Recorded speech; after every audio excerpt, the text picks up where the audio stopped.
जय सोलह माँ शक्ति। आज स्वाध्याय चंद्रिका क्रमांक 1181।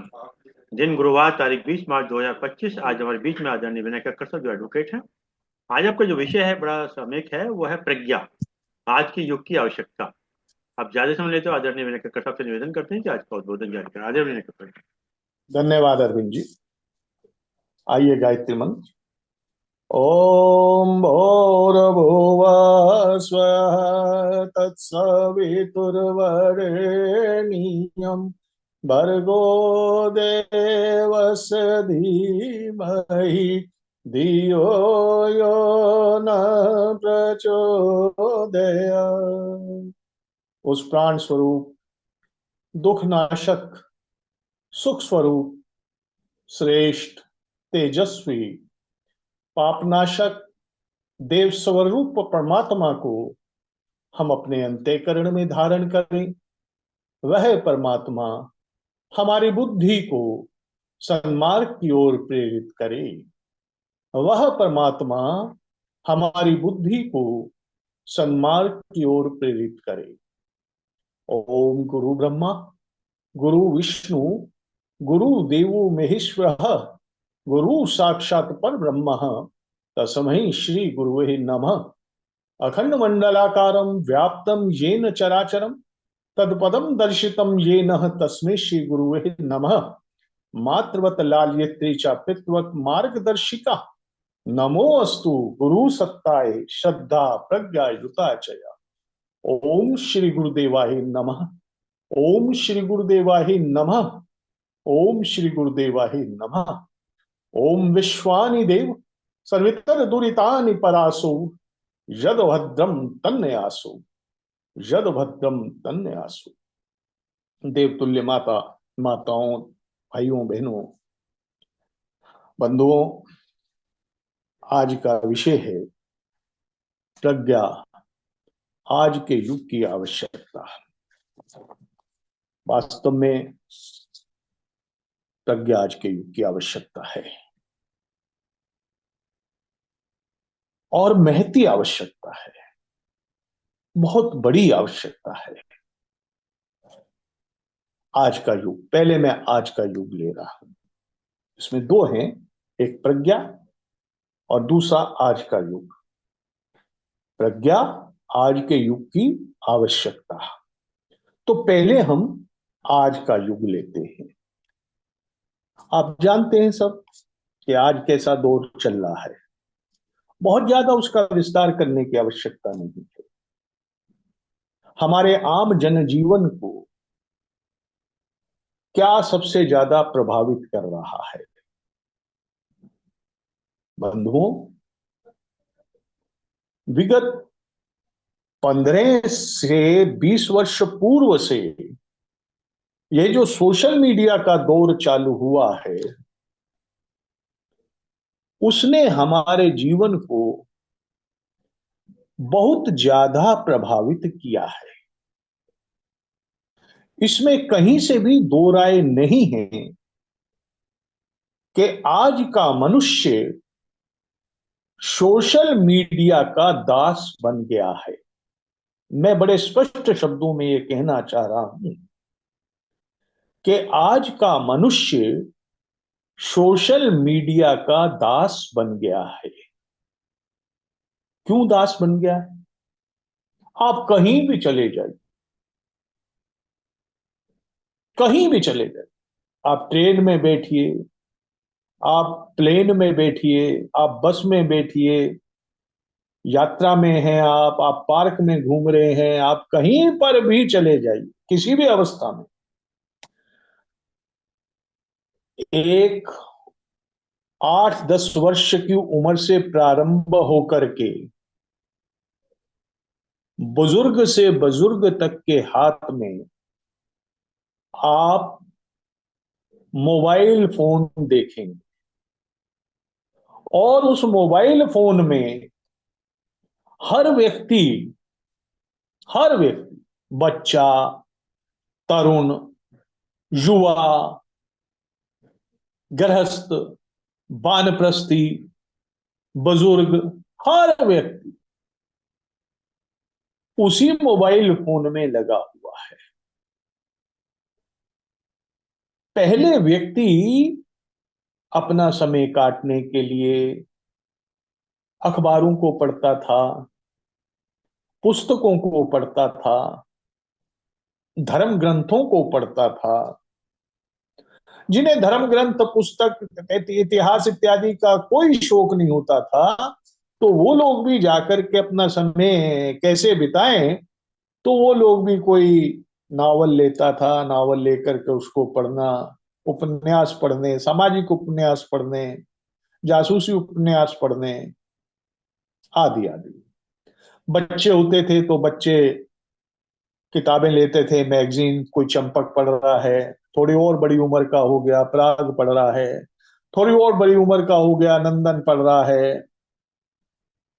और जिनको राजनीति का शौक था, सामाजिकता का शौक था, कोई धर्मयुग पढ़ रहा है, कोई हिंदी हिंदुस्तान पढ़ रहा है, ब्लिट्स पढ़ रहा है, इलस्ट्रेटेड वीकली पढ़ रहा है। ऐसे अनेक अनेक साधन थे तब भी, परंतु तब यह मोबाइल नहीं था। आज एक क्रांति हुई। अब वो क्रांति कैसी हुई, उसने क्या हमें दिया, मैं उस पर अभी नहीं आ रहा हूं। उस क्रांति को हम कह सकते हैं मोबाइल क्रांति। और धीरे धीरे उस मोबाइल क्रांति ने, केवल हम इसका प्रयोग फोन के तौर पर करते थे जब ये शुरू में प्रारंभ हुआ था। कोई फेसबुक नहीं होती थी, कोई व्हाट्सएप नहीं होता था, अरे ऐसी चीजें नहीं थी। तो जब ये प्रारंभ हुआ था तो केवल इसको लोग फोन सुनने के लिए, एक दूसरे से वार्तालाप करने के लिए फोन पर प्रयोग कर लेते थे। तब तक तो ठीक चल रहा, परंतु और समय आगे बढ़ा, आगे समय बढ़ा तो इसमें फेसबुक इंट्रोड्यूस हुई, इसमें व्हाट्सएप इंट्रोड्यूस हुआ, अनेक और फीचर्स इंट्रोड्यूस हुए, इंस्टाग्राम इंट्रोड्यूस हुआ। आज बहुत सारी चीजें इसमें चल रही हैं, चैटिंग प्लेटफॉर्म्स चल रहे हैं, सब चल रहा है। अब तो व्यक्ति इसका दास ही बन गया है एक किस्म से। ये मोबाइल क्रांति ने व्यक्ति को अपने आगोश में समा लिया है, मैं इसको यूं कहूंगा कि आज का व्यक्ति मोबाइल के आगोश में समा चुका है। लेकिन इधर एक बहुत बड़ी बात हुई, एक नया शब्द चला, आर्टिफिशियल इंटेलिजेंसी। ये शब्द भी अभी कोई ज्यादा पुराना नहीं है।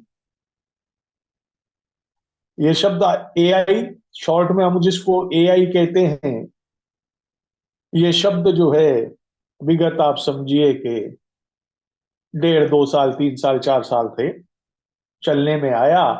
बल्कि इसका प्रयोग एआई का ऐसा सुनने में आता था 4 साल पूर्व के, एआई आ रही है, एआई आ रहा है, एआई आ रहा है, परंतु इसका प्रयोग एआई का वो अभी हाल की ही नई बात है, कोई ज्यादा पुरानी बात नहीं। अब ये इंटेलिजेंसी है, एआई यानी कि इंटेलिजेंसी, इंटेलिजेंसी यानी कि बुद्धिमता, जिसको आप हिंदी में कह सकते हैं बुद्धिमता। एक नेचुरल बुद्धिमता है जो हमारे भीतर है, जो हमारी एक मानसिक क्षमता है, जिसको हम प्राकृतिक बुद्धिमता कह सकते हैं। इसका पैमाना हर एक में अलग अलग होता है, वो मैं आपको बताऊंगा। लेकिन ये एक आर्टिफिशियल, बनावटी बुद्धिमता, दिखावटी बुद्धिमता, जैसे कि आप कह सकते हैं कि आर्टिफिशियल गोल्ड ज्वेलरी, जो गोल्ड जैसी लगती है परंतु गोल्ड नहीं है। आर्टिफिशियल सिल्वर ज्वेलरी, जो चांदी जैसी तो है परंतु चांदी नहीं है। अब ये जो शब्द आर्टिफिशियल है, अब ये अपने आप में एक भ्रम देने वाला शब्द है। जब आर्टिफिशियल, मैंने आपको कहा ना कि गोल्ड तो है, गोल्ड जैसी है पर गोल्ड नहीं है। अब व्यक्ति भ्रम में आ जाता है, भ्रमित, क्या ये गोल्ड है या ये आर्टिफिशियल गोल्ड है? क्या ये गोल्ड है या ये आर्टिफिशियल गोल्ड है? आप अपनी आंखों से देख करके अनुभव नहीं कर पा रहे हैं उसको, क्योंकि वो बिल्कुल आपको सोने जैसा ही है। आप अनुभव नहीं कर पा रहे हैं कि नकली चांदी है या असली चांदी है। आप यूं कहिए, असली सोना है या नकली सोना है। अब इसी प्रकार से ये है आर्टिफिशियल इंटेलिजेंस, जिसको आप कहेंगे कि बुद्धिमत्ता तो है, उसके पास एक डाली गई बुद्धिमत्ता है, नेचुरल बुद्धिमत्ता नहीं है। बुद्धिमत्ता है क्योंकि इंटेलिजेंस है। इंटेलिजेंस का भाव ही यही है कि बुद्धिमत्ता, पर वो असली बुद्धिमत्ता नहीं है। वो तो कह के चल रहा है, वो डिक्लेयर करके चल रहा है कि ये आर्टिफिशियल बुद्धिमत्ता है, लेकिन इसका दायरा बड़ा विस्तृत है। अब जो चीज आर्टिफिशियल होती है वो आपको बहुत भ्रमित करती है। अभी तक तो आप सोशल मीडिया पे जो चीजें डलती हैं उनको देख देख करके आप भ्रमित हो रहे थे। क्या सत्य है क्या असत्य है ये तय नहीं हो पा रहा। एक किसी ने सोशल मीडिया पे डाला तो एक जनरल बुद्धि वाला व्यक्ति सोचता है ये सत्य है, बिल्कुल वो उसको साहब ऐसा हो रहा है, बिल्कुल ऐसा हो रहा है जैसा उसने डाला कि एक जगह पर 400 आदमी इकट्ठा हुए और उन 400 आदमियों ने हो हल्ला मचाया। अब उसने कोई पुराना कोई वीडियो लगा करके उसको डाल करके दिखा दिया आपको, तो जो साधारण बुद्धि वाला व्यक्ति है वो कहेगा हाँ बिल्कुल ऐसा हुआ, 400 व्यक्ति इकट्ठे हुए, उन्होंने नारेबाजी करी, उन्होंने हो हल्ला मचाया, मैंने देखा। कहां देखा? मैंने देखा सोशल मीडिया पे चल रहा है। वो और बोलेगा मैंने देखा सोशल मीडिया पे चल रहा है। जो थोड़ा और आगे का होगा, थोड़ी सी उसकी बुद्धि मेधावी होगी, वो उसमें थोड़ी खोजबीन करेगा, परंतु निर्णय वो भी नहीं ले पाएगा। हाँ मैंने देखा, लग तो रहा है कि ऐसा हुआ है, परंतु ऐसा भी लग रहा है कि ऐसा नहीं भी हो सकता है। अब देखिए यहां फर्क आ गया। जो साधारण बुद्धि वाला है वो कह रहा है ऐसा हुआ, मैंने मैंने देख लिया, चल रहा है सोशल मीडिया पर। जो थोड़ा सा उससे ऊपर की तीव्रता की बुद्धि है उसकी, वो कह रहा है भाई मैंने खोजबीन करी, लग रहा है कि ऐसा हुआ है, परंतु हो सकता है ऐसा नहीं भी हुआ। अब यहां दोनों के पास ही भ्रम है। उसके पास जो भ्रम है वो दूसरे प्रकार का भ्रम है, जो जिसने कहा कि ऐसा हुआ, और इसके पास भी भ्रम है जो कह रहा है कि ऐसा हो भी सकता है और ऐसा नहीं भी हो सकता है। और थोड़ी और ऊपर की तीव्रता वाली बुद्धि जो है वो उसकी और खोजबीन करती है। लेकिन निर्णय कैसे हो कि सत्य क्या है और असत्य क्या है? अब ये जो आर्टिफिशियल इंटेलिजेंसी है ये इतनी चीजें परोस रही है, इतनी चीजें परोस रही है, इतनी चीजें परोस रही है आपकी थाली में, कैसे तय हो कि आपके लिए क्या अच्छा और आपके लिए क्या बुरा है। और बंधुओं, यदि ये ऐसा ही चलता रहा जो दौर इस समय चल रहा है, और चूंकि हम तो कल्पना कर रहे हैं कि इससे और भी थोड़ा आगे का दौर आने वाला है, और यदि इसी तरह मनुष्य केवल भारत में ही नहीं, मैं भारत की बात नहीं कर रहा,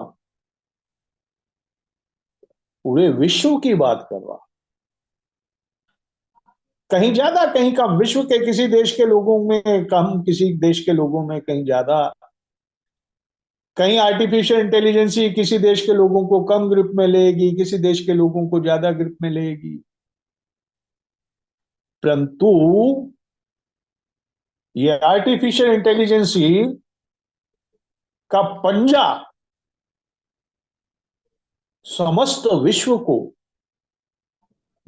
अपनी पकड़ में लेने के लिए बहुत तेजी से बढ़ रहा है, बहुत तेजी से बढ़ रहा है। और यदि लोगों को चेताया न गया और लोगों के बुद्धि के स्तर को उठाया न गया, आप जान लीजिए, चेताना एक बात है, बुद्धि के स्तर को उठाना एक अलग बात है। भ्रम का वातावरण तब तक नहीं मिट सकता जब तक आपकी बुद्धि का स्तर आज के इस दौर से निपटने के लिए तैयार नहीं होता। और यदि बुद्धि का यह स्तर तैयार नहीं हुआ मनुष्य की, तो ये एक दानव बनने जा रहा है। मित्रों, जो दानव पूरे मानवीय समाज के लिए एक बहुत बड़ी विपत्ति खड़ी करने जा रहा है। बहुत सारे लोग कहेंगे, यार साहब ये तो बड़ी एडवांसनेस है, तो इसमें क्यों आप ये कर रहे हैं, ये तो विज्ञान की बहुत बड़ी खोज है। तो खोज तो मित्रों परमाणु बम भी इसी विज्ञान की है।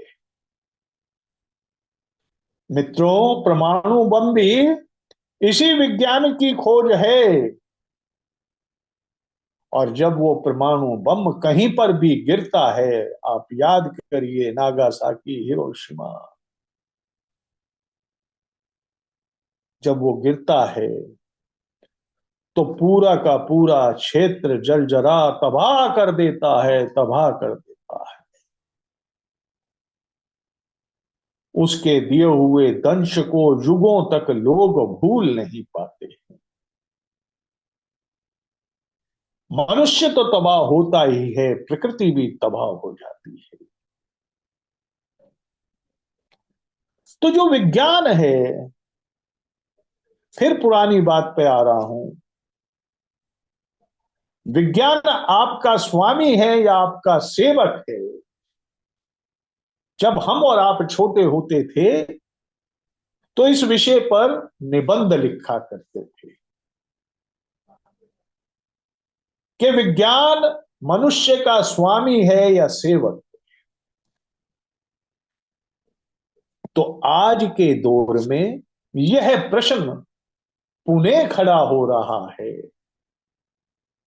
और बहुत प्रचुरता से खड़ा हो रहा है कि ये जो आर्टिफिशियल इंटेलिजेंसी का दौर चल रहा है, ये आपका स्वामी है या ये आपका सेवक है? अब ये आपको तय करना है, ये आपको तय करना है। आप परमाणु से अच्छे काम भी ले सकते हैं, आप परमाणु से बुरे काम भी ले सकते हैं। विज्ञान की खोजों से आप अच्छे अच्छे काम भी ले सकते हैं और विज्ञान की खोज आपको बुराई की ओर भी ले जा सकते हैं। मनुष्य के अपने ऊपर निर्भर है। इसमें मनुष्य का अपना योगदान रहता है। कितम लोके पुरुषो अभिजाए थे। आप जैसा वातावरण निर्मित कर रहे हैं वो स्वयं आप कर रहे हैं, कोई और नहीं कर रहा उसकी। अब आप इसे सिर पर चढ़ा करके रखना चाहते हैं तो आप रखना चाहते हैं, और आप इसके सिर पर चढ़ना चाहते हैं, इस पर सवारी करना चाहते हैं, आप कर रहे हैं। तय आपको करना है, मनुष्यता को तय करना है ये कि इसका हमको क्या करना है। लेकिन मैं एक बड़ी बात स्पष्ट करना चाहता हूं यहां कि जितना भ्रम समाज में चहुं और हर विषय पर इस समय फैला हुआ है, जो हम अनुभव कर रहे हैं, ऐसा भ्रम का वातावरण आज से 25 वर्ष 30 वर्ष पहले नहीं था, नहीं था, क्योंकि आपको इतना सब कुछ परोसा ही नहीं जाता।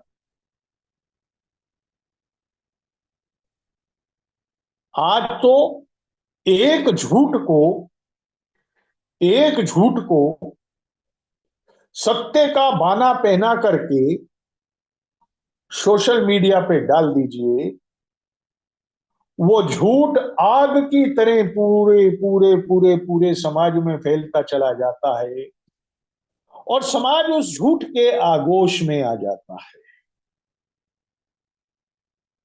बड़े बड़े समझदार लोग निर्णय नहीं ले पाते,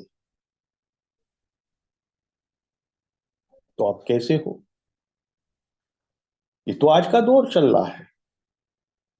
ये तो मैंने एक छोटी सी बात कही है, क्योंकि समय के अंदर मुझे अपनी बात पूरी करनी है मित्रों। यदि मैं इसकी भयावता का और वर्णन करूंगा तो आप चौंक जाएंगे कि आगे आगे क्या होने जा रहा है। तो अब क्या हो? तो इस आर्टिफिशियल इंटेलिजेंसी, इस बुद्धिमत्ता से का सही प्रयोग कैसे हो और ये आपका स्वामी ना बन के आपका दास बने, इसके लिए आपको अपनी बुद्धिमत्ता का स्तर और तीव्र करना पड़ेगा, और तीव्र करना पड़ेगा। जब आपकी बुद्धिमत्ता का स्तर और तीव्र होगा, तब आपकी निर्णयात्मक क्षमता और स्टीक होगी और आप सही निर्णय तक पहुंच पाएंगे। आज स्वाभाविक तौर पे मनुष्य जटिल समस्याओं को लेकर के, मैं तो यूं कहूंगा छोटी छोटी समस्याओं को लेकर के सही निर्णय नहीं ले पा रहा है। अधिकांशतः निर्णयों में चूक रह रही है, क्योंकि निर्णयात्मक बुद्धि कौन सी होती है? निर्णयात्मक बुद्धि जो होती है उसी को तो हम प्रज्ञा कहते हैं। वही बुद्धि प्रज्ञा कही जाती है। वह बुद्धि जिसकी निर्णय शक्ति अच्छी होगी, वह बुद्धि जो सटीक निर्णय लेने में सक्षम होगी, विकारों से रहित होगी और उस बुद्धि में स्थिरता होगी, वह बुद्धि ही प्रज्ञा कही जाएगी।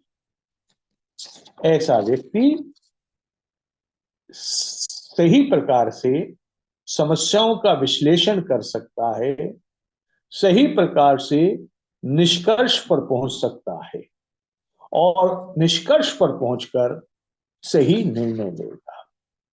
अब बुद्धिमत्ता का क्या अर्थ होता है? बुद्धिमत्ता बड़े सीधे सीधे शब्दों में, क्योंकि मैं जटिलता की ओर कभी भी नहीं लेकर के जाता, मेरे विषय अगर जटिल भी होंगे तो मैं उन्हें बड़े सीधे साधे सहज शब्दों में आपके समक्ष रखना चाहूंगा, ताकि वो हर एक को समझ में आ जाए। टेक्निकल वर्ड प्रयोग करो तो बहुत जटिल जटिल शब्द हो जाते हैं, भारी शब्द हो जाते हैं। उनके लिए फिर लोगों को और ज्यादा विश्लेषण में डीप में जाना पड़ता है, जिसके लिए आज किसी के पास समय नहीं।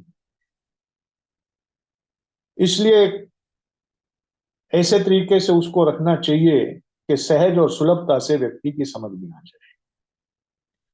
बुद्धिमत्ता क्या होती है? बुद्धिमत्ता का अर्थ है दृष्टि बनाना, समस्याओं का हल करना और बड़ी मात्रा में उसकी व्याख्या करना। अब इसके तीन पार्ट हुए ना। दृष्टिकोण, हल, व्याख्या। आप इसको कह सकते हैं दृष्टिकोण, व्याख्या, हल, ये सब।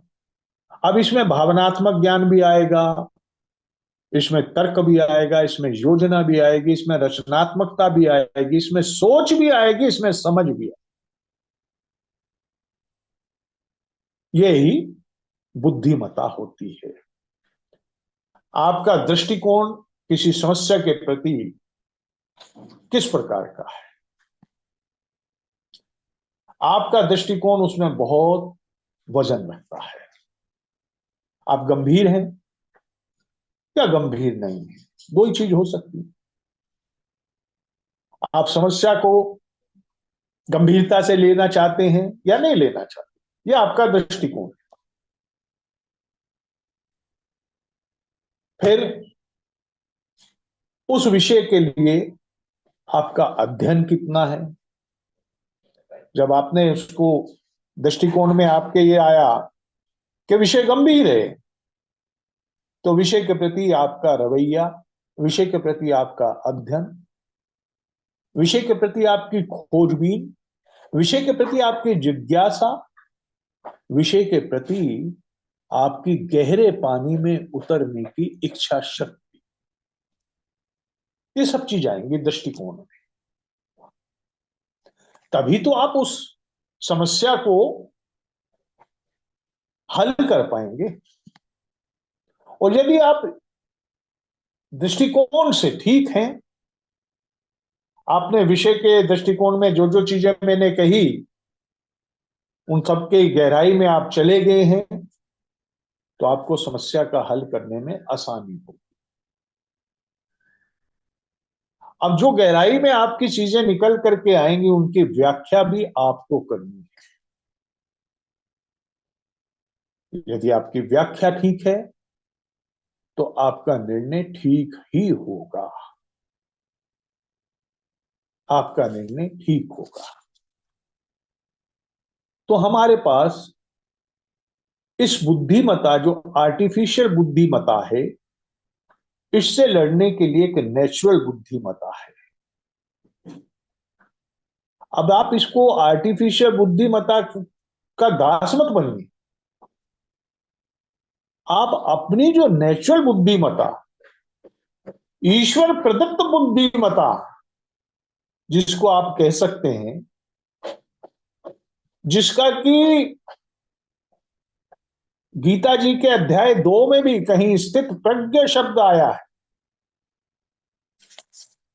अध्याय 2 में गीता जी के स्थित प्रज्ञ शब्द आया, और ये इससे संबंधित श्लोक 54 से 72 तक हैं उस अध्याय 2 में। उसमें प्रज्ञा शब्द, प्रज्ञ शब्द जो आया, ये प्रज्ञा से आया, ये प्रज्ञा से आया। तो आपको अपनी बुद्धिमत्ता को प्रज्ञा के स्तर पर लेकर के जाना ही होगा। इसको आप यूं समझ लीजिए कि यदि आपको वर्तमान युग में निर्णयात्मक रूप से जीना है, तो अब समय आ गया है कि जितनी भी हमारी नीति है, रीति है, शिक्षा है, हम सबको उसमें अपने आप को, अपनी प्राकृतिक बुद्धिमत्ता को प्रज्ञा के स्तर तक लेकर के जाना ही होगा। और ये जान लीजिए कि यदि मनुष्य अपनी बुद्धि को प्रज्ञा के स्तर तक नहीं लेकर के जाएगा, तो ये जो नकली इंटेलिजेंस है, आर्टिफिशियल बुद्धिमत्ता, ये मनुष्य को लील जाएगी, किसी काम का नहीं छोड़ेगी।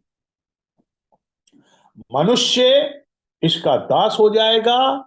और दास का जीवन कैसा होता है, इसकी चर्चा करने की मुझे आवश्यकता नहीं है। दास ये जीवन जीवन नहीं होता। दास का जीवन एक तरीके से नरक में जीवन होता है। बंधुओं, बुद्धि, मेधा और प्रज्ञा, तीन मानसिक स्तर हैं हमारे। ये तीन मानसिक स्तर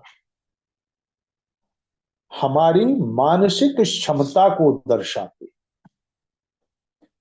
तीनों मानसिक स्तर हमारी मानसिक क्षमता को दर्शाते। बुद्धि तो सब में है, किसी में अल्प बुद्धि है, कोई मध्यम बुद्धि का है, कोई तीव्र बुद्धि का है। एक को हम मंद बुद्धि भी कह देते, लेकिन बुद्धि है उसमें भी। अब बुद्धि जो है ये हमारी सामान्य ज्ञान वाली बुद्धि, जनरल इंटेलिजेंस, जनरल ज्ञान, ये आम है, ये सेब है, ये संतरा है, ये एक जनरल बात कि किसी ने हमारे सामने एक फल रखा कि ये फल क्या है, तो हमने कहा ये फल आम है।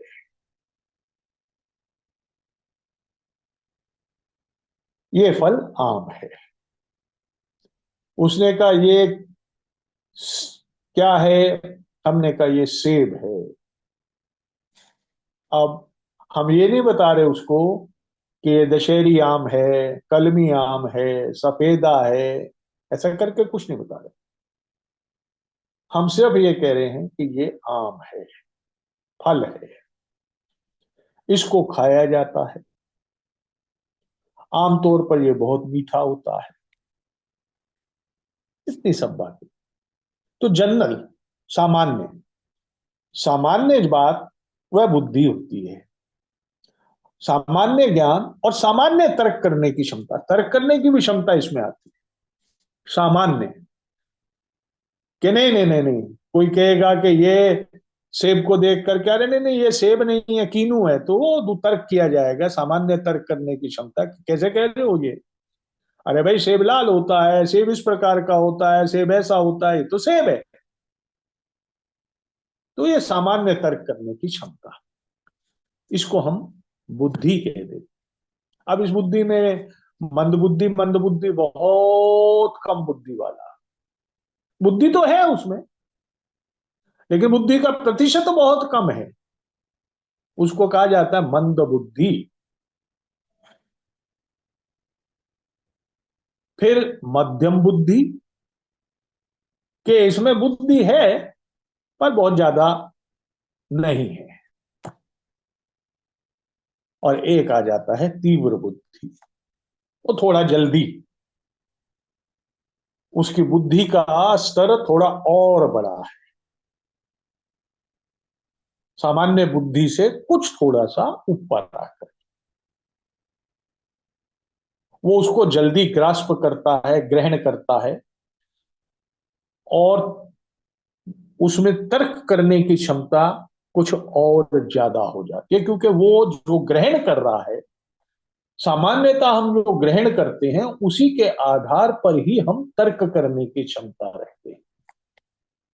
जितना हमने ग्रहण किया उसी का ही आधार पर हम तर्क कर सकते हैं, नहीं तो वो कुतर्क हो जाता है।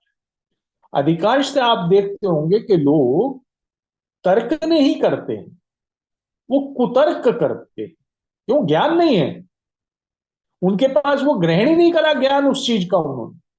सामान्य ज्ञान है, आप सामान्य ज्ञान को लेकर के वो तर्क करेगा तो थोड़ा ही तो कर सकता है ना। फिर आती है हमारी मेधा बुद्धि। मेधावी, एक शब्द आता है मेधावी, अमुक बहुत मेधावी है, यानी कि उसके पास मेधा बुद्धि है। जो उच्च स्तर की बुद्धि है उसमें ज्ञान धारण करने की क्षमता सामान्य बुद्धि वाले से ज्यादा होती है।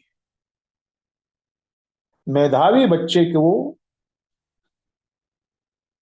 क्लास में टीचर ने जो बताया वह उसके दिमाग में उसी रूप में बैठ जाता है और वह घर आकर के वैसे का वैसे ही उसे सुना भी देता है। उसने एक या दो बार कोई चीज पढ़ी तो वो उसके दिमाग में बैठ जाती है। तो कहते हैं बड़ा बच्चा मेधावी। ये मेध शब्द से निकला है। मेध होता है रस निकालना।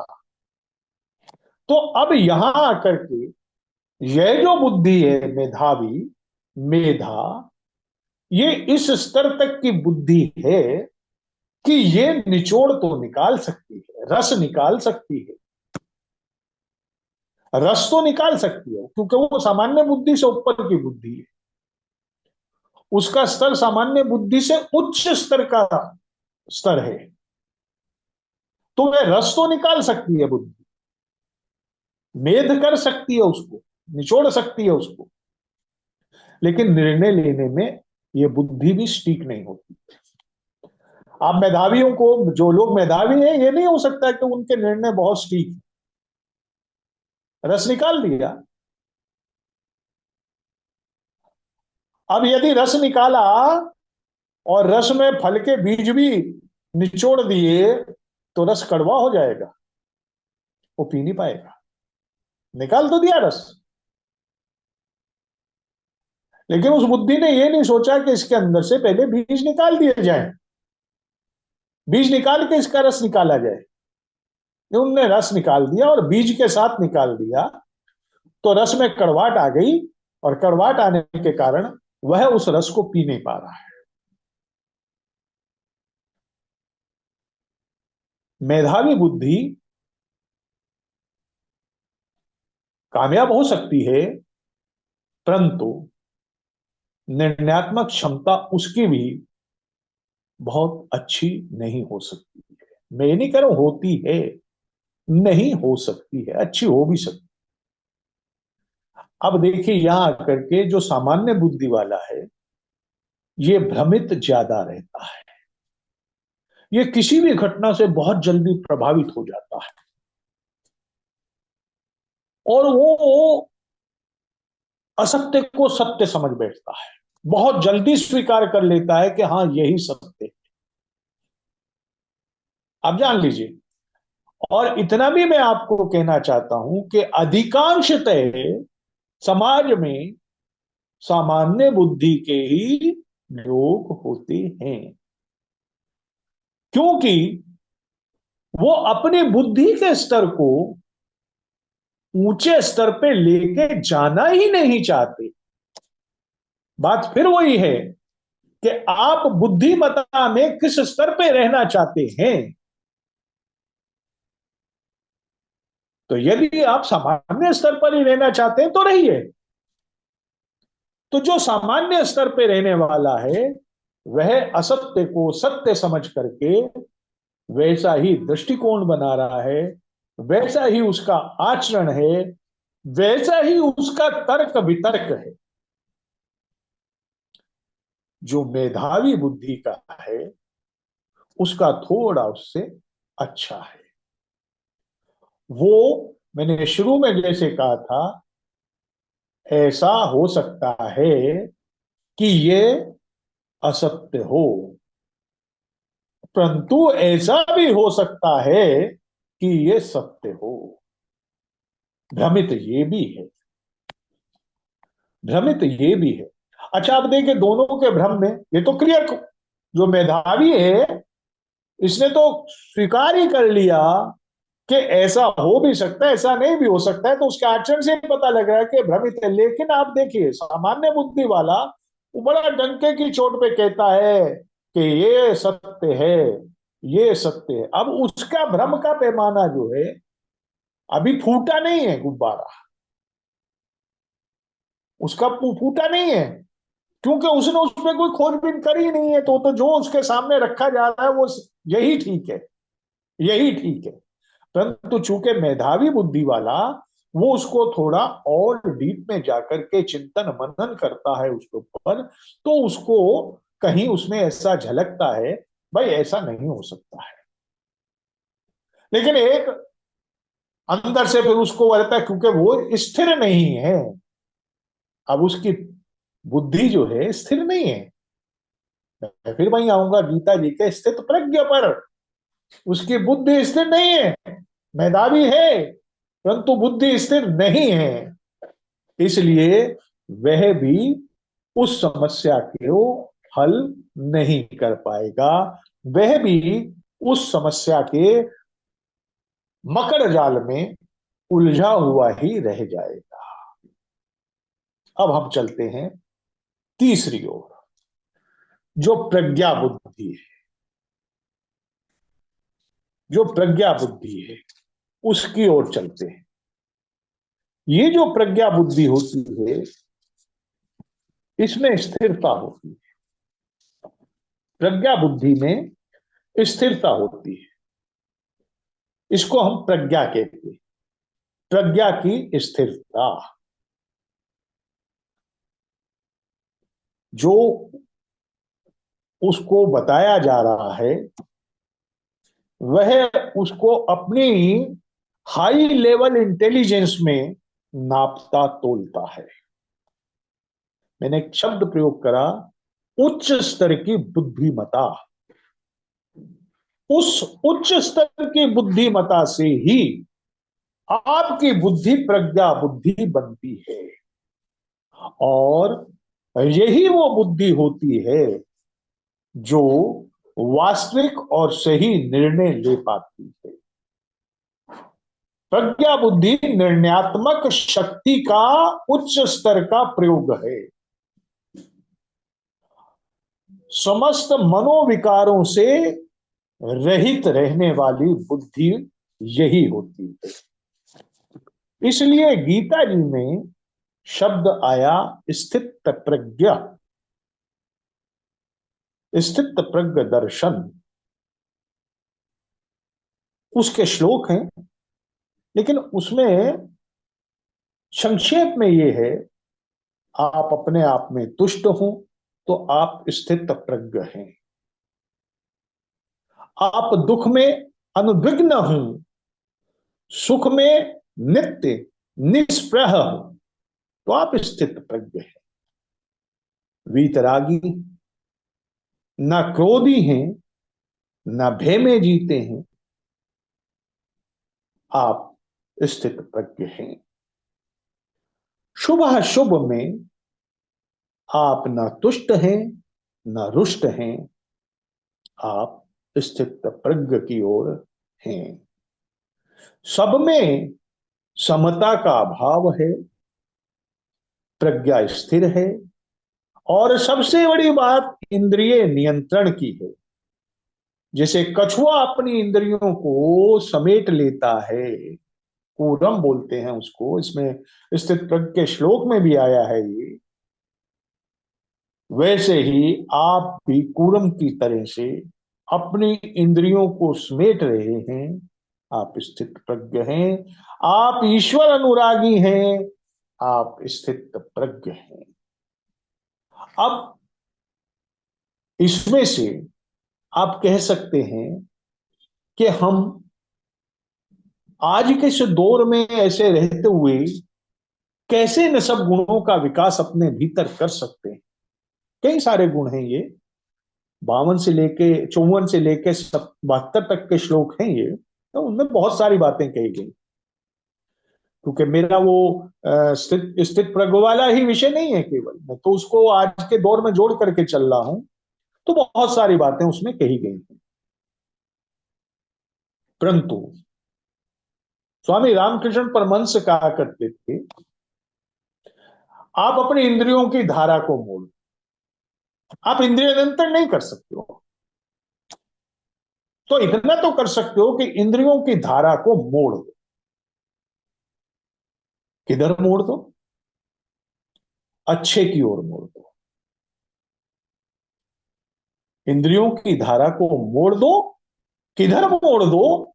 अच्छे की ओर मोड़ दो, उच्च की ओर मोड़ दो, ईश्वर की ओर मोड़ दो। तो आपके जीवन में एक बहुत बड़ी क्रांति हो जाएगी। आप जान लीजिए, आज का ये जो आर्टिफिशियल इंटेलिजेंस है ये आपको आज का सोशल मीडिया जो है ये आपको गहन भोग की ओर लेकर के जा रहा है। गहन भोग कह रहा हूं, गहन भोग। और भोग लिप्सा, अति भोग लिप्सा, अति भोग लिप्सा, और उसका परिणाम भोग चिंतन से संग, संग से काम, काम से क्रोध, क्रोध से मोह, मोह से स्मृति ब्रह्म, स्मृति ब्रह्म से बुद्धि नाश, और बुद्धि नाश से विनाश, और विनाश से महाविनाश, विनाश से महाविनाश। घर टूट रहे हैं, रिश्ते खत्म हो रहे हैं, संवेदनाएं मर रही हैं।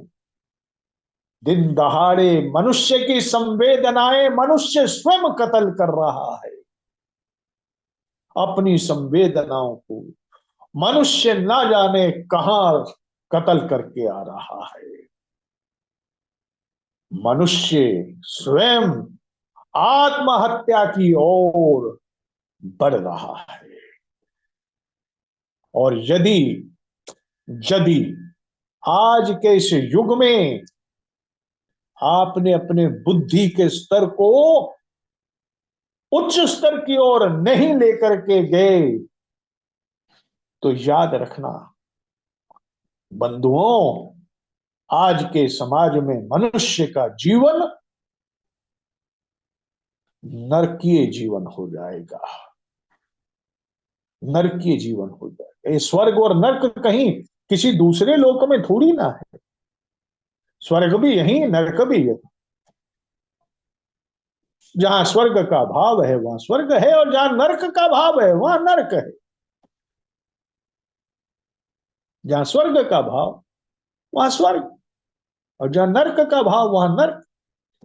लेकिन मनुष्य स्वयं जिम्मेवार है इसके लिए। मनुष्य स्वयं जिम्मेवार है इसके लिए। आप सोचिए, चिंतन करिए इसमें। क्या आज का ये जो दौर चल रहा है आपको कोई सुख देने वाला है? तो जो ये कहता हो कि आज का दौर मनुष्य जाति के लिए बहुत सुखमय दौर है, तो फिर उसकी बुद्धि सामान्य नहीं है। बुद्धि के स्तर पे वह उच्च स्तर पे नहीं आया है, क्योंकि उसकी विश्लेषणात्मक क्षमता, उसकी विवेकात्मक क्षमता, वह वह अपने आप में बहुत निचले स्तर पर है। वह समझ ही नहीं पा रहा है। यदि आपको अपने भ्रम के आवरण से बाहर निकलना है तो आपको अपने चिंतन का स्वरूप बदलना होगा। आईने को आप लाख मढ़ लीजिए सोने के फ्रेम में, आईने को आप लाख मढ़ लीजिए सोने के फ्रेम में, आईना वही दिखाएगा जो आईने को नजर आ रहा है। उससे अलग आईना आपको नहीं दिखाएगा। और बिल्कुल स्पष्ट आईना दिखा रहा है कि मनुष्य जाति किस तरफ बढ़ रही है। कुछ लोग अपने फायदे मनुष्य को किधर लेकर के जा रहे हैं, इस मनुष्यता को दासता की ओर लेकर के बढ़ रहे हैं। और विज्ञान का जो नया स्वरूप मनुष्यता के लिए लाया जा रहा है, वह विज्ञान का नया स्वरूप यदि मनुष्य उसके साथ एग्रेसिव होकर लड़ने के लिए तैयार नहीं हुआ तो मनुष्य का नुकसान ही होगा।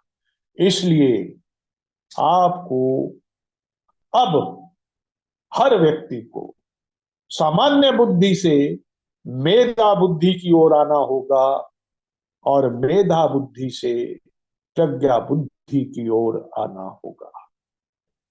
आप कह सकते हैं कि जो स्थित प्रज्ञ है वह तो बड़ी मुश्किल डगर है, लेकिन बंधुओं, जिस रास्ते पर यह समाज जा रहा है वह रास्ते की डगर भी कोई अच्छी डगर नहीं है। कुछ पाना है तो कुछ खोना है। यदि आप एक सशक्त समाज का निर्माण करना चाहते हैं तो आज के विज्ञान को आपको अपना मालिक नहीं बनाना है। आज के विज्ञान को आपको अपने सिर पर ताज की तरह से नहीं चढ़ाना है। विज्ञान आपकी सेवा करे, आप विज्ञान से सेवा लें और अध्यात्म को विज्ञान के साथ जोड़ते हुए आध्यात्मिक वैज्ञानिक अध्यात्मवाद का चिंतन करते हुए अपने दृष्टिकोण को बदल करके प्रज्ञा बुद्धि को अपने भीतर लेकर के आत्मसात करें, प्रज्ञा अवतार को अपने समक्ष रखें।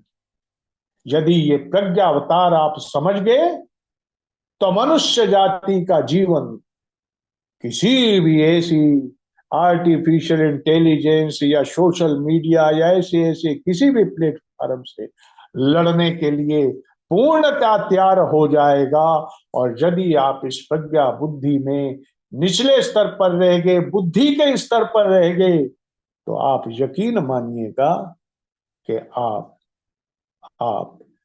दास्ता की ओर बढ़ रहे हैं। आप दास्ता की ओर बढ़ रहे हैं। आपकी इंटेलिजेंस, ये जो आर्टिफिशियल इंटेलिजेंस है, इससे हार जाएगी। आपको जो ईश्वर ने प्राकृतिक इंटेलिजेंस दी है, इसका अत्यधिक प्रयोग कीजिए। आर्टिफिशियल इंटेलिजेंस का प्रयोग भी उतना ही कीजिए जो आपकी इस इंटरनल इंटेलिजेंस के लिए जरूरी है। इतना कह करके अपनी वाणी को विराम दूंगा। ओम सर्वे भवन्तु सुखिना, सर्वे सन्तु निरामयाम, सर्वे भद्राणि पश्यन्तु, मां कश्चित् दुःखभाग् भवेत्। ओम शांति शांति शांति। सर्वारिष्टु शांतिर्भवतु। बहुत बहुत धन्यवाद आदरणीय विनय कक्कड़ जी। आज का विषय बड़ा समय लिया आपने, ज्वलंत विषय है, हम सबको चिंतन करना चाहिए। और बाद में दोस्तों हमारे नेक्स्ट स्टॉप बोलेंगे, तो बाकी लोग, क्योंकि इनको जाना है 7:10 तक का इन्होंने समय दिया है, अभी हमारे पास 15-20 मिनट हैं। कोई चीज जिज्ञासा बनती है किसी की तो पूछ सकते हैं। विनय जी, कक्कड़ जब आप साहब, एआई की बात कर रहे हैं तो एआई में तो जो हम फीड करेंगे वही तो बताएगा, या अपना भी निर्णय ले लेगा वो? तो फीड कौन करेगा उसको? सत्य नहीं, असत्य कैसे तय होगा? तो हम ही करेंगे उसमें तो आप जो गलत कुछ। कर देंगे, आप गलत फीड कर देंगे तो आप उस पर विश्वास करेंगे, तो फिर क्या होगा? तो इसलिए आपको अपनी इंटेलिजेंस का प्रयोग करना है, जो आपको ईश्वर प्रदत्त इंटेलिजेंस है, उस इंटेलिजेंस को आप अपनी, अच्छा, जब आप ज्यादा निर्भर हो जाएंगे उस पर, तो ये जो आपकी इंटेलिजेंस है ना, ये सुप्त होने लग जाएगी। आप देखिए, आप किसी अंग से काम लेना बंद कर दीजिए। आप 50 दिन अपने हाथ को ऊपर मत करिए, तो 91वें दिन आपका हाथ ऊपर नहीं होगा। फिर उसके लिए आपको फिजियोथेरेपिस्ट के पास जाना पड़ेगा। फिर फिजियोथेरेपिस्ट उसमें 20 दिन लगा करके आपको एक्सरसाइज करवा करवा करके उस हाथ को फिर उसी पुराने लेवल पर लेकर के आए। तो जब आपकी निर्भरता, मैंने कहा ना, निर्भरता निर्भरता बढ़ती चली जाएगी इस सोशल मीडिया पर, इस आर्टिफिशियल इंटेलिजेंस पर, तो ये जो इंटेलिजेंस है जो ईश्वर ने आपके अंदर दी है, अभी तो इसका प्रयोग हम कर ही नहीं रहे हैं ना। हम एक सामान्य व्यक्ति अपनी बुद्धि का, बुद्धिमत्ता का, अपनी विस्डम का मुश्किल से 2% 3% प्रयोग करता है।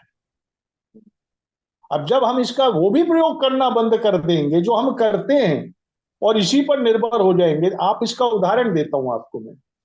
आप अपने दौर को याद कीजिए, हमारे दौर के ऊपर आते हैं कि हम लोग जो थे टोटलिंग करते थे। मैं तो कॉमर्स का स्टूडेंट रहा, तो टोटलिंग करते थे। तो टोटलिंग करते थे तो उसको ऐसे ऐसे टोटल करते रहते थे, 1+2+3+4+5, दिमाग चलता रहता था हमारा। फिर हम लिखते थे हासिल इतना, ये इतना, वो इतना, और हम वो टोटल जो है बड़े से बड़ा टोटल भी कर करके दे देते थे। अब वही हमारा दिमाग है, वो दिमाग हमारा जो पहले इतने बड़े बड़े टोटलिंग जो है हजारों की, लाखों की, करोड़ों की टोटलिंग कर देता था, हमने उसको फिर जो कैलकुलेटर होते हैं उनसे करना चालू करा टोटलिंग। हमने उससे करना चालू करा टोटलिंग को। हम आज ठीक है कि हम बड़ी तेजी से वो टोटलिंग कर देते। टोटलिंग तब भी हम तेजी से करते थे, या हमें वहम था कि हम थोड़ा लेट टोटल कर रहे हैं। बहुत सारे लोग बहुत तेजी तेजी तेजी तेजी से टोटलिंग कर देते थे। अब वही बुद्धि हमारी, वही माइंड हमारा, आज यदि उसको कहा जाए कि बिना कैलकुलेटर के आप इस टोटल को कर, तो वह घबरा जाता है व्यक्ति कि अब मैं इस टोटल को करूं तो करूं कैसे, मुझे कैलकुलेटर दे दो आप, तब तो कर दूंगा, अन्यथा नहीं कर सकता हूं। आप दुकानों पर सौदा लेने जाते थे ना, हम दुकानदार बिल बनाता था, फटाफट फटाफट फटाफट, किसी पे कैलकुलेटर नहीं होता था और वो टोटल कर देता था। आज वही बुजुर्ग दुकानदार कैलकुलेटर से टोटल करते हैं, उनके पास से वो चीज है, ईश्वर की दी हुई चीज है, कर सकता है वो, लेकिन उसने अपने आप को कैलकुलेटर पे डिपेंड कर लिया। ऐसे ही हम अगर इनके ऊपर डिपेंड होते चले गए तो हमारी ये सुप्त अवस्था में चली जाएगी बुद्धिमत्ता, जो रियल बुद्धिमत्ता है। और यही आर्टिफिशियल बुद्धिमत्ता जो खेल खिलाएगी हमको, हम वही खेल खेलेंगे। अब उसमें कितना बड़ा विनाश हो सकता है या क्या हो सकता है, भविष्य के गर्भ में समाया हुआ है। परंतु मैं ये कहना चाहता हूं कि मनुष्य को जो ईश्वर प्रदत्त उसके पास है उसका प्रयोग ज्यादा करना चाहिए। बहुत सुंदर। चलिए साहब, किसी और की जिज्ञासा हो तो पूछ लीजिएगा। कक्कर साहब, अब अफसोस यह है कि जो बहुत मेधावी बच्चे हैं वो ये आर्टिफिशियल इंटेलिजेंस की ओर जाते हैं। हाँ बिल्कुल। तो परिणाम यह है कि जब तक प्रज्ञा नहीं आएगा, अध्यात्म को नहीं जुड़ेंगे, तो ये मेधावी बच्चे तो आर्टिफिशियल इंटेलिजेंस का प्रयोग करते ही रहते हैं। तो इनको भी अध्यात्म को मुड़ना पड़ेगा। लेकिन जितने भी वैज्ञानिक स्टूडेंट्स हैं, विज्ञान के स्टूडेंट्स हैं, वो इधर टर्न अप ही नहीं होते अध्यात्म की ओर। अगर अध्यात्म की बात करो भी, बोलते नहीं ये तो ऐसा है कि रिटायरमेंट के बाद का विषय है, पहले तो सब इस पर विवेचन हो ही नहीं सकता। तो वो बिल्कुल उसी तरफ बढ़ते जा रहे हैं, जैसा कि उनके मेधावी बच्चों को ये सिखाया जाता है कि कोई फील्ड चुनो, वो आर्टिफिशियल इंटेलिजेंस जो लेटेस्ट डेवलपमेंट है इसकी ओर बढ़ना शुरू होगा। अब तो कारण उसका ये है ना गुरु जी के, आपको दिन भर उस बच्चे को मोबाइल क्या दे रहा है। अब आप देखिए ना, दिन भर आप अपने घरों में देखिए, कहीं भी देखिए, कहीं भी दिन पार्क में भर जाते हैं वहां भी यही होता है। मोबाइल मोबाइल मोबाइल मोबाइल, और मोबाइल में वो क्या खोल के देख रहे हैं, ये किस, ये उसी को ही पता है। ये अपना अपना विषय है। हाँ, ये ये उसी को पता है। तो अब वो जो बच्चा है जो दिन भर मोबाइल, तो उसकी मेधा बुद्धि भी जो है ना, वो भी धीरे धीरे धीरे धीरे जंग खाएगी। जन्म लेता बच्चा ही मोबाइल पकड़ता है पहले उठते ही। तो अब जो अध्यात्म की बात आप कहोगे उन बच्चों से जो दिन नहीं, भर देख ही कुछ अलग रहा है, दिन भर देख ही कुछ अलग रहा है, तो वो बच्चा कैसे जुड़ेगा अध्यात्म से। यही प्रॉब्लम। गंदगी भी अच्छाई भी जो चाहो वहां से ले लो आप मोबाइल से। मैंने यही कहा ना कि हमको जो, आप और हमारे दौर में आप ऐसे बोला करते थे, हम लिखा करते थे कि मनुष्य विज्ञान मनुष्य का स्वामी है या दास है, इस पर ऐसे लिखो आप। तो हम लिखते थे ना, और अधिकांश उसमें यही निष्कर्ष निकालने को होता था कि विज्ञान जो है वो हमारा स्वामी नहीं है, विज्ञान मनुष्य का सेवक है।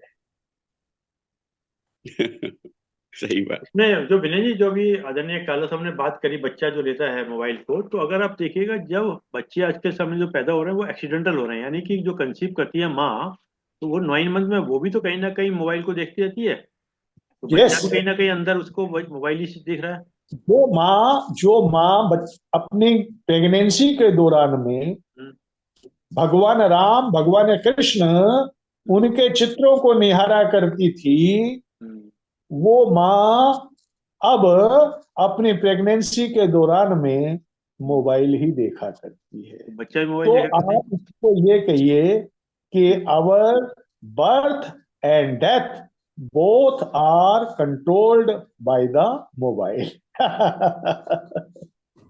मोबाइल में भी तो भगवान राम और कृष्ण को देख सकते हैं ना, ऐसा थोड़ा है। उसी की तो प्रज्ञा लेकिन बता रहे हैं मोबाइल कि में देखना चाहिए भगवान राम को और भगवान कृष्ण हमें को। कैसे पता कि वो क्या देख रही हैं, हो सकता है यही राम तो कृष्ण को कह ही रहा हूं, देख रही तुमको हो। कैसे पता लगे कि वो क्या कर रहे हैं?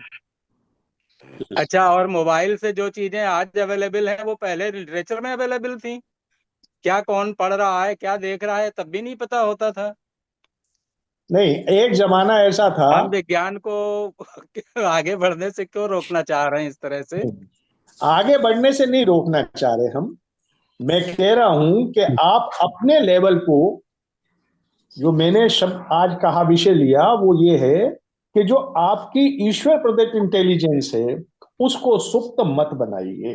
मैंने नहीं, वो उदाहरण ठीक है, कैलकुलेटर का दिया वो है सही ना। है, वो ठीक बात है, वो ठीक बात है। तो इसलिए आप आर्टिफिशियल इंटेलिजेंस का प्रयोग करेंगे, वो रह नहीं सकता आदमी उससे उसका प्रयोग किए बिना, क्योंकि समाज उसको लेकर ग्रहण कर रहा है।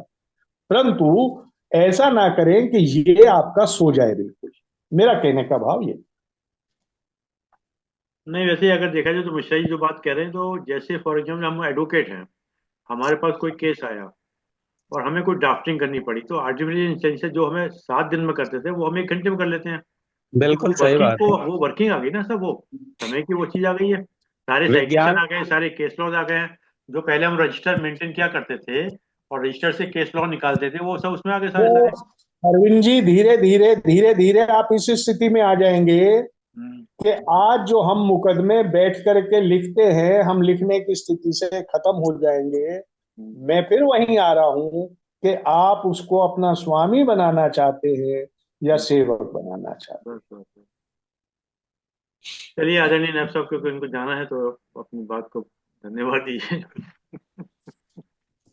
मुझे नहीं जाना, कक्कर नहीं, साहब को आपको जाना। नहीं, अरे मैं तो आया ही मिला। आपके सिर में मैं, क्या था? आपको ठंडा लग रहा था क्या? बुखार उखार है क्या? नहीं नहीं, मैं हाँ? देख रहा था मेरी उसमें स्क्रीन में कुछ ज्यादा ही चांद चमक रही थी, तो मैं क्या लगा के देखूं शायद कुछ कम हो जाए। नहीं हुई थी और खराब लग रहा था, मैं क्या हटाओ इसको, ऐसे ठीक लग रहा था। सर, खाली दिमाग में देखिए, प्रज्ञा का अपना प्रयोग कर रहे थे हम। प्रज्ञा का सही प्रयोग नहीं हुआ। ये एआई से प्रयोग किया होता तो शायद और भी अलग स्पीकर आ जाती, बिग वगैरह लग जाती। हम समझे कि आप बुखार में बैठे हुए टेम्परेचर कम कर सर, रहे ये मन जो है ना, शरारतें करता रहता है बैठे बैठे। बिल्कुल होना नहीं कुछ चाहिए। ना कुछ ये भूल गया कि सब लोग देख रहे हो, तो सोचा मैं अपने आप को देख रहा नहीं, हूँ। लेकिन लेकिन लेकिन लेकिन फिर भी खुश रहने के लिए भी मन को शरारतें करनी चाहिए। चलिए सर, आज का विषय जो है ना, बड़ा सामयिक विषय और ज्वलंत विषय है कि प्रज्ञा का हम लोग को अपनी मौलिकता को नहीं छोड़ना एआई के जमाने में।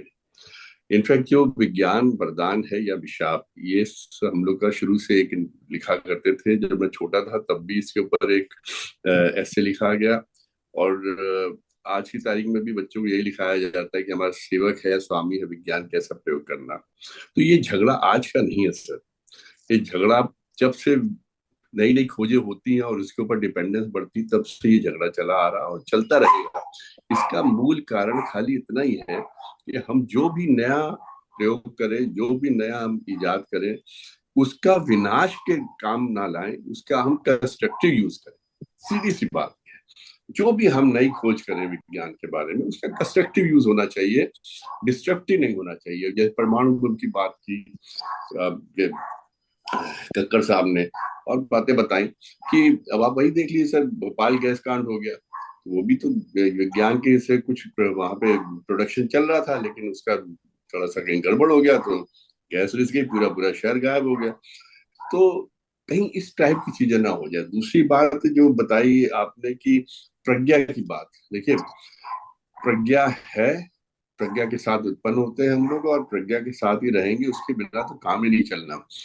और एआई के बारे में तो ये कहा जाता है कि उसमें इतना ज्यादा, आपने खुद ही देखे होंगे, अभी इतने सारे वीडियोस आए कि जिसमें आपके ट्रम्प जो है वो महाकुंभ में स्नान कर रहे हैं, जितने ऊपर चले गए बड़े बड़े नेता वो सब को दिखा रहे थे, वो सब स्नान कर रहे थे। तो कल को आप ही कोई वीडियो, गलत वीडियो, पॉर्न वीडियो अगर आ जाए और आपके घर वालों को दिखाई दिए, तो उनको विश्वास नहीं करना चाहिए, क्योंकि ये भी एआई का ही एक क्रिएशन हो सकता है। आपके बच्चों को कहीं चोरी करते हुए दिखा रहे हो, कोई गलत काम करते हुए दिखा रहे हो, तो आप उस पर इमीडिएट विश्वास नहीं करेंगे, क्योंकि ये एआई की क्रिएशन हो सकती है। तो वहां तक हमको अपनी प्रज्ञा को ले जाना है, अपने विचारों को ले जाना है, अपनी सोच को ले जाना, अपनी समझ को खत्म नहीं करना, हमको विज्ञान का प्रयोग करना है, विज्ञान हमारे ऊपर हावी ना हो जाए। ऐसे ही आर्टिफिशियल इंटेलिजेंस का हमको अपनी बुद्धि के उपयोग के द्वारा उपयोग करना है कि जहां तक वो हमारा सेवक बना रहे, हमारी हमारी सहायता करे। अब जब देखिए देखिए कैलकुलेटर आए थे, नए नए कैलकुलेटर आए थे, बात जो उन्होंने बताया कि टोटल करते थे, मैं जो मेरी अपनी आदत थी, पहले मैं उस कैलकुलेटर से टोटल कर लेता, करने के बाद मुझे विश्वास नहीं होता था कि इसे सही किया, फिर मैं अपनी बुद्धि से उसको दोबारा टोटल करके देखता अगर वो सही है तो इसका मतलब फिर कैलकुलेटर सही किया, अदरवाइज गड़बड़ किया। धीरे धीरे डिपेंडेंस बढ़ने लगी। अब कोई बात होती मोबाइल खोल लेते। अब मोबाइल आने के बाद आपकी देखिए कितनी चीजें खत्म हो गई।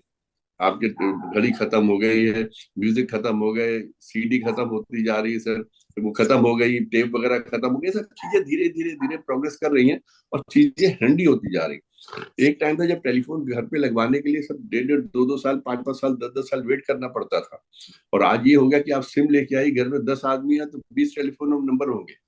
और ये पहले हम लोग जैसे बात करते थे कि एक टाइम ऐसा आएगा कि जब अमेरिका में बैठा होगा, हम लोग यहाँ बैठ के फोटो पे इसको देखेंगे, स्क्रीन पे मतलब स्क्रीन पे देखेंगे, उससे बात करेंगे, तो दिमाग में ये नहीं आता था कि किस तरीके से बात करेंगे, टीवी पे बात होगी, किस पे बात होगी, कैसे बात होगी। ऐसे ही कहा जाता था कि सब इस तरीके के फोन होंगे जो आप कार में लेके घूमोगे, इधर कहीं भी आओ।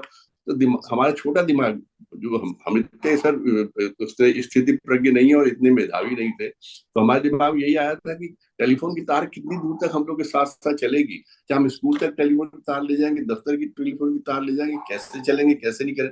अब जब मोबाइल हाथ में आ गए तो समझ में आता है ये भी एक तरीका हो सकता है। तो आदमी की सोच जहां तक जा सकती है, विज्ञान वहां तक जाएगा। जितना हम अपने बारे में, जितना हमारी दिमाग की, अब देखिए विज्ञान की कोई उत्पत्ति आदमी ने की है, विज्ञान ने विज्ञान को उत्पन्न नहीं किया है।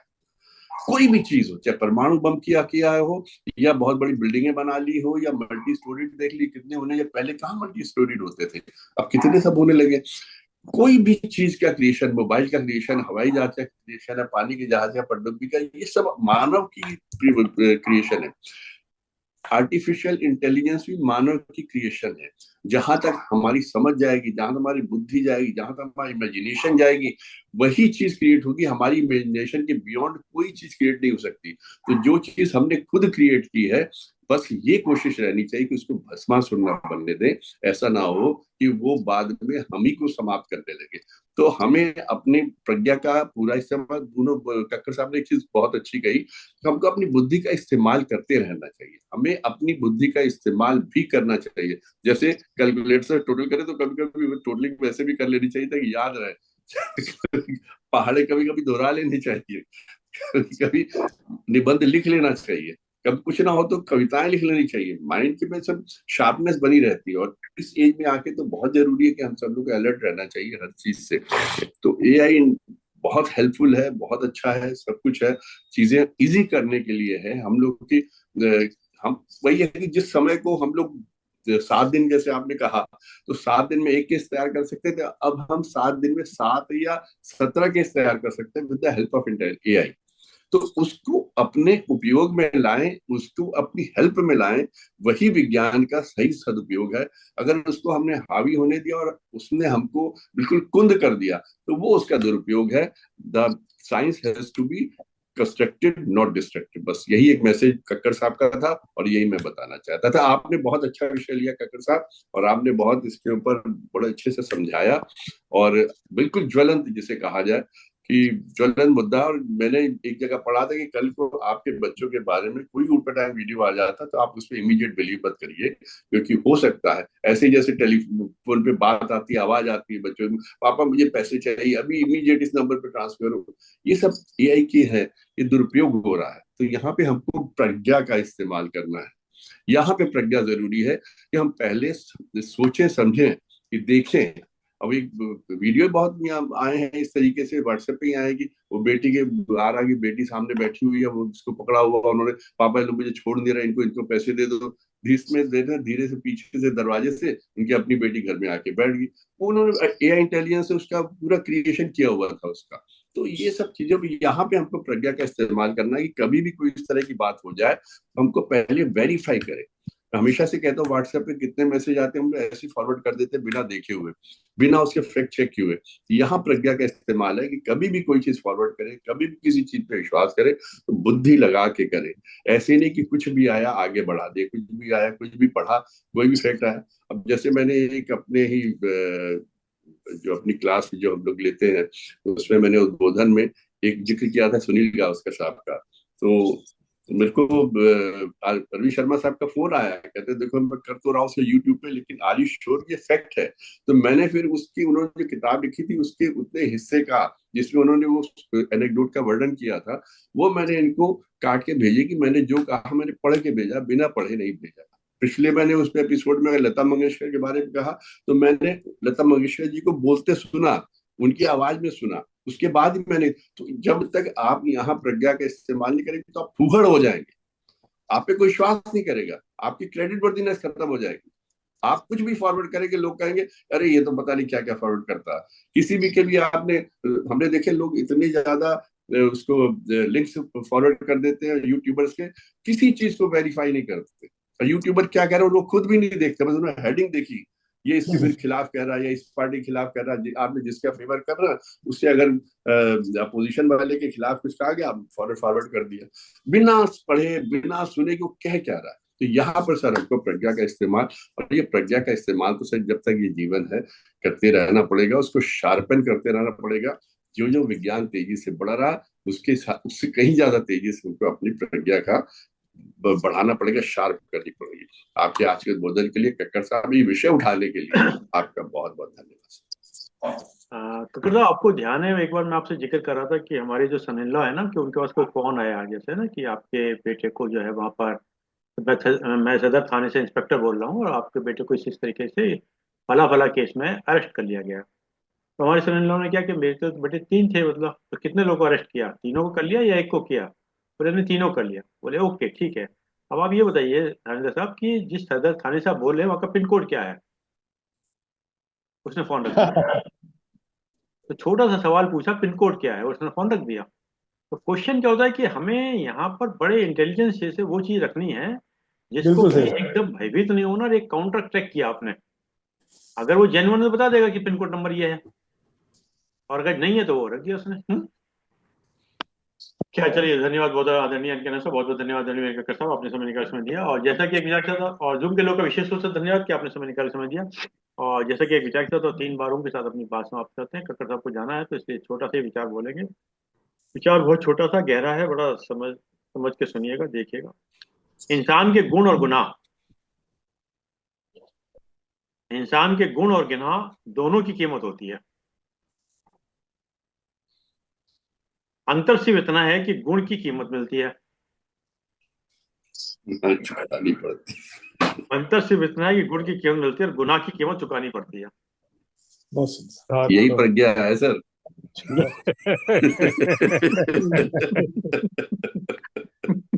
प्रज्ञावान। एक जो सुंदर सा ये विचार देते हैं ना, यही प्रज्ञा है। और इसके बारे में जब हम लोग विचार करते हैं, सोचते हैं, उसके बाद डिस्कस करते हैं, हमारी बुद्धि शार्प होती है सर। आपका बहुत बहुत धन्यवाद। आइए 3 ओम को उठाएं।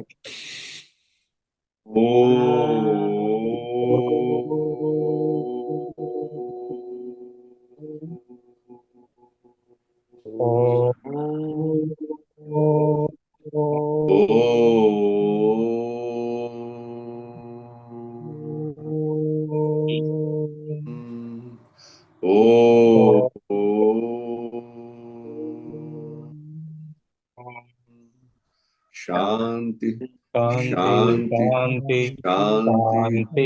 सबको प्रणाम, सबका बहुत बहुत धन्यवाद। प्रणाम। 6 मिनट एक्स्ट्रा हो गए।